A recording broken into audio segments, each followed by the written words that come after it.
Nakikita niyo ba yun? Si Angelo po. Singin pa.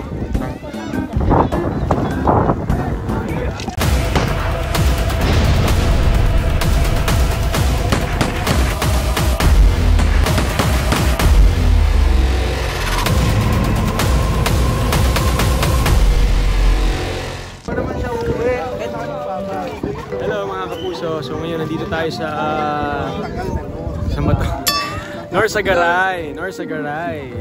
Pasensya na, wala akong dalang turon tsaka banana Q this time. Na-sold out na nakaraan eh.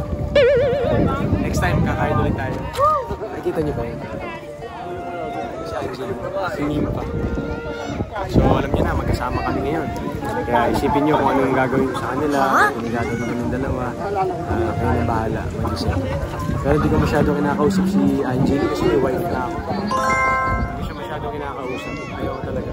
Kasi ayoko, kahit yung mag-start ng convo or titigan man siya, hindi ko talaga magawa. As in.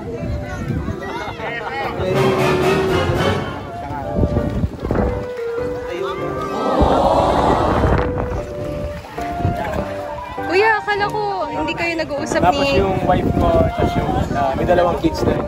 Ha? Akala ko hindi kayo nag-uusap ni Ate Angelo. Nagkakwento ko yung ano ko, wife ko, tsaka kids. Ay po. Nagugulis ito. Anak ko, 6. Siya nga, simula fetus pa lang siya. Nung wala pa siya sa mundo. Kailan siya yung ay na. Nasaan?